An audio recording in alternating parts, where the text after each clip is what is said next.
আমার বাচ্চার বয়স ২ বছর। সে মা, বাবা, দাদা, দাদি এই শব্দগুলো ছাড়া সে এখনো পুরোপুরিভাবে কথা বলতে শেখেনি।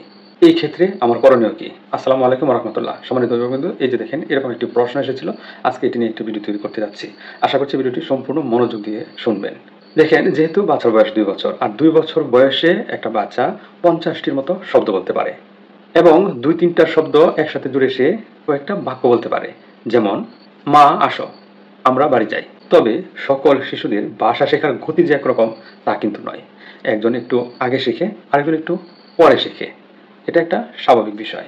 দেখেন, যদি আপনার বাচ্চা কেবল মা, বাবা, দাদা, দাদি এই শব্দগুলো ছাড়া অন্য কোনো শব্দ না বলতে পারে, তাহলে আপনাকে কিছু বিষয় গুরুত্ব দিতে হবে এবং খেয়াল রাখতে হবে।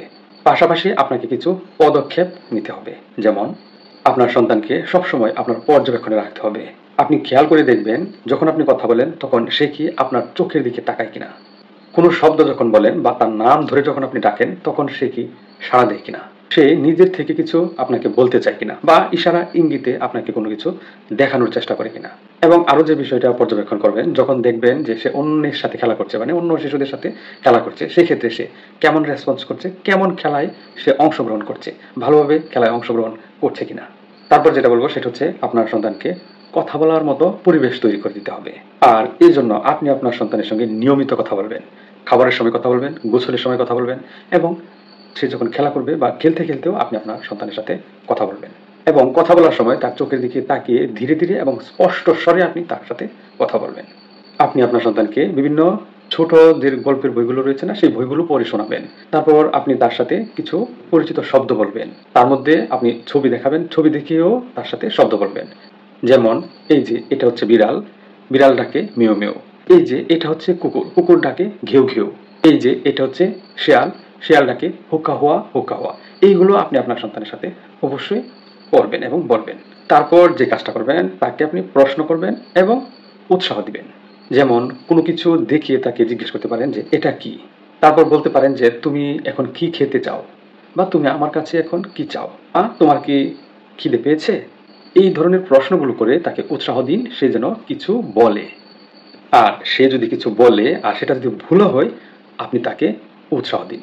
তারপর সবচেয়ে গুরুত্বপূর্ণ বিষয় যেটা, সেটা হচ্ছে স্ক্রিন টাইম কমিয়ে নিয়ে আসা, অর্থাৎ একেবারে সীমিত করে দেওয়া। দেখেন, ২ বছর বয়স, এই বয়সে বাচ্চারা প্রচুর পরিমাণে মোবাইলের প্রতি আসক্ত থাকে। এটা আমাদের কারণেই হয়ে থাকে। আমরা অনেক সময় বিরক্ত হয়ে তাদেরকে মোবাইল দিয়ে দিই। কাজের চাপের কারণে তাদের কাছে আমরা মোবাইল দিয়ে আমরা কাজে লেগে যাই। এই যে আমরা মোবাইলটা তাকে দিয়ে দিচ্ছি, এই ২ বছর বয়সে আপনার তাকে মোবাইলটার প্রতি অনেক অনেক সীমিত আকারে দেওয়া উচিত। আমাদেরকে মনে রাখতে হবে যে অতিরিক্ত স্ক্রিন টাইম শিশুদের ভাষা বিকাশের ক্ষেত্রে বাধা হয়ে দাঁড়াতে পারে। এবং এই বয়সটাতে যদি আপনি মোবাইল, টিভি বাচ্চাকে বেশি পরিমাণে দেখতে দেন, অতিরিক্ত পরিমাণে যদি বাচ্চা দেখে থাকে, তাহলে অবশ্যই আপনি ধরে রাখেন ওই বাচ্চার ভাষা বিকাশে বিঘ্ন ঘটবে, এটাই স্বাভাবিক। এরপরেও যদি দেখেন যে আশানুরূপ রেজাল্ট পাচ্ছেন না, তাহলে আমি অবশ্যই আপনাকে বলবো আপনি একজন শিশু বিশেষজ্ঞের পরামর্শ নেবেন। আশা করছি আপনি যে প্রশ্নটা করেছেন সেই প্রশ্নের কিছুটা হলেও আমি আপনাকে বোঝাতে পেরেছি। যদি এতটুকু উপকৃত হয়ে থাকেন, তাহলে অবশ্যই ভিডিওতে লাইক করবেন, ভিডিওটা শেয়ার করে অন্যকে দেখার সুযোগ করে দিবেন। ভালো থাকবেন, সুস্থ থাকবেন এবং সবাই নিরাপদে থাকবেন। সবাইকে অনুরোধ করবো ভিডিওগুলো শেয়ার করে সবাইকে দেখার সুযোগ করে দেওয়ার জন্য। ধন্যবাদ সবাইকে।